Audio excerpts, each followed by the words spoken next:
Hello guys, welcome back to my channel. সবাই কেমন আছো? আশা সবাই খুব ভালো আছো। তোমাদের আশীর্বাদ আমিও খুব ভালো আছি। চলে এলাম আরও একটা রেসিপির ভিডিও নিয়ে। আজকে তোমার সাথে শেয়ার করবো নিরামিষ চানা মশলা।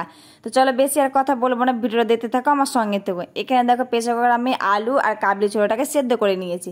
এদিকে কড়াই সরষের তেল দিয়েছি পরিমাণ মতো। আমি একটা তেজপাত, দুটো টুকরো করে 3টা গোটা শুকনো লঙ্কা দিয়ে দিলাম, জিরা ফোড়ন দিয়ে হালকা করে আমি ফোড়নগুলো কিন্তু ভেজে নিলাম। আর এইদিকে দেখো মশলাটা আমি দিয়ে দিলাম, ওর মধ্যে দিয়ে দিলাম হলুদ গুঁড়ো, পরিমাণ মতো কাশ্মীর লঙ্কা গুঁড়ো, যেহেতু লবণ সেদ্ধ করার সময় দিয়েছি লবণ আর দিলাম না। দিয়ে ভালো করে সব একসাথে মিশিয়ে ভালো করে কষিয়ে নেব। মশলা কষানো হয়ে গেছে, তেল ছেড়ে দিয়েছি আমার, ওর মধ্যে দিয়ে দিলাম সেদ্ধ করা আলু আর কাবলি ছোলা, দিয়ে সব কিছু একসঙ্গে আবারও ভালো করে মিশিয়ে নেব। দেখো সব কিছু একসঙ্গে ভালো করে আমি মিশিয়ে নিলাম। মিশিয়ে নিয়ে এখন ওর মধ্যে আমি দিয়ে দিব গরম মশলা গুঁড়ো। এই দেখো গরম মশলা গুঁড়ো দিয়ে আবারও কিন্তু সব কিছু একসঙ্গে ভালো করে আমি মিশিয়ে নেব। এই দেখো সব কিছু ভালো করে মেশানো হয়ে গেছে। এখন এটাকে আমি ঢাকা দিয়ে দেবো। ঢাকা দিয়ে ভালো করে ফুটিয়ে নেব। এই দেখো আমি আবারও ভালো করে ফুটিয়ে নিয়েছি। আমার কিন্তু চানা মশলা রান্না হয়ে গিয়েছে।